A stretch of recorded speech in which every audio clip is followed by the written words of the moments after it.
Have you ever been at a party or even just hanging out with a few friends and suddenly you hit this invisible wall? 1 second you're fine and then the next you feel like your social battery is just at 0. If you're an introvert, you know exactly what I'm talking about. But why does this happen? And why does socializing, even when it's fun, feel so exhausting for us?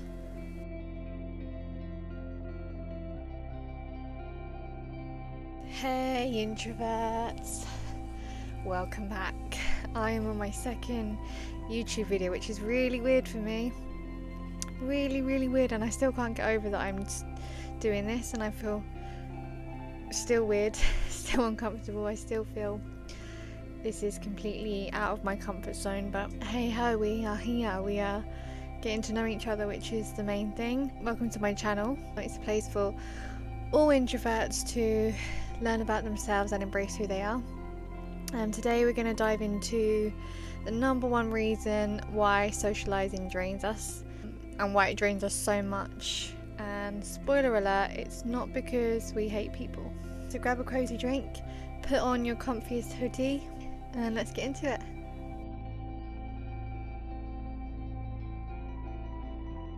Okay, let's get into the number one reason why socializing drains introverts so much. It all boils down to overstimulation, the drain on our social battery. Let's do some sciencey bit here. An introvert's brain craves dopamine, which means they actually get energized and a buzz out of social environment. It's like plugging into a power source and getting all that energy. Us introverts, on the other hand, we process like stimulation a lot more deeply, and that means every sound, every expression, and every piece of background noise or chatter, we notice it and we analyze it. That then burns our mental energy much faster. Think of it as like being at a concert where your brain volume is literally on max all the time, and even if you love music, it's eventually way too much for you to handle. We hit our social wall, like a social block, so suddenly, and 1 minute we're fine, the next minute we need to get out. And I think once we reach that limit, we know when we've reached it, and we know that we need to take a step back. We need to go back to our little cozy corner. We need to go into our own space to recharge and just take it easy. Another reason is that socializing is exhausting for us because we like to go all in. Now I don't mean this as in like an extrovert would, whereas we're like full of conversation and have lots to say.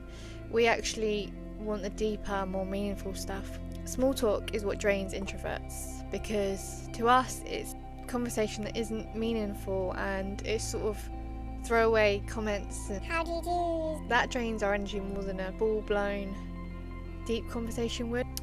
Okay, so one thing I want to touch on is that we often feel like when it comes to socializing or having a conversation with someone, we're almost performing in a way and not being our true selves. And I think introverts are very hyper aware of how they're acting, what they're saying, or how they're behaving. We're very self-conscious of coming across a certain way, whether it's too quiet or saying the wrong thing.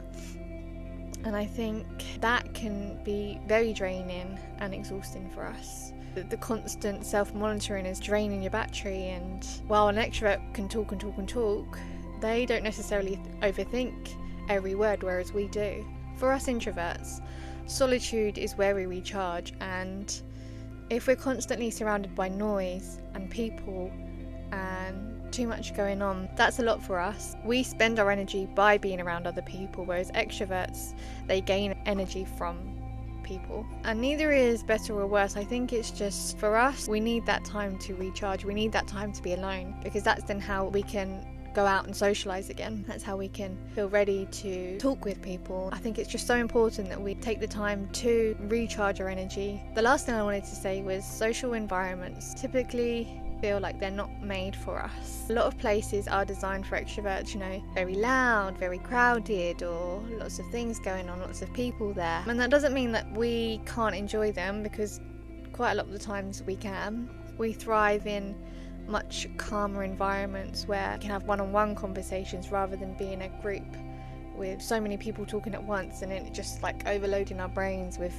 things that people are saying. We don't want to be the life of the party, but I think society glorifies that in a lot of ways, because it's good to be loud, it's good to be outgoing, it's good to take centre stage and show who you are. We often feel like we have to be that way, try and be that way, when really that's not us at all. It's not us to throw ourselves out there and be loud and outgoing. You know, all we want to do is go out, have a good time, and then when we're ready to come back, recharge, have our own space. I get this quite a lot where, because I'm a mum, I have to go to certain things where there's lots of people around because I have a daughter. So she's quite introverted as well. She's not really a people person, but we go to things and we make an effort to go out and socialise and be around other parents. I remember being around other parents and wishing I could just go home. You know, I was making this effort to talk to other mums and to like put myself out there, and it was all that general chit chat and things that weren't really like giving anything to me. I was doing it for the sake of it. I was doing it because I had to, and often we have to do things like that. I remember feeling like I'd much prefer to be at home, and I'd much prefer to disappear. I think forcing yourself to stay in a situation where it's getting uncomfortable or you don't want to be there is far worse than telling yourself that you need that break and just leaving. What I want you to understand is that it's completely normal to feel these feelings about socialising. It's completely normal to dread it. It's completely normal to go out, socialise and regret it. But I think the key is to keep doing it. The key is to do it even when it's hard, because there'll be times when you actually do enjoy it. But it's also worth remembering that when you do need to go home and recharge, that you can. No one is holding you to certain situation, and if people don't understand, that's on them, that's not on you. I'm just going to run through a few like practical tips that will help you if you are dreading socialising or are having trouble with it. The first thing is to actually know your limits. If you know that you'll be drained after a few hours, then that's your time to call it quits and leave. You don't have to stay in an environment, as I said. You can choose to leave when you want to. And I think it's also important to take mini breaks. If you are somewhere where it's not as easy to just disappear, take a break, go into the bathroom, go somewhere where you can have a bit of time to yourself, where you can take a breather, take 5 minutes and then get back to it. The third tip is to always choose quality over quantity, and that comes from what you say yes to, what you say no to, how many friends you have. We're not people that can take on too much at once. We need to take things one at a time. Instead of saying yes to everything, say yes to the things that matter most to you. Next up is communicate honestly. Be honest with your friends, be honest with your family. Say, hey, I actually get drained in this environment, or I don't actually like to be in crowds for that long. Can we do something a bit quieter? You know, it's not you, it's just the way I am. The real friends will understand you and know that's just the way you work. But I think the important thing is just to be honest with people, and don't be embarrassed about needing that time alone, or needing to say that you'd prefer to do this over that, because you know, you deserve to look after yourself, you deserve to have fun and get the most out of something just as much as anyone else. And the last thing that I would advise is to always schedule your recharge time. You don't fill up your week with a million things to do, back-to-back social stuff. You have to build in that downtime, you have to have time to yourself. Take a breather and just, let yourself recharge. And then the socialising becomes much easier because you're not doing it constantly. You're having like breaks in between, but doing it every so often.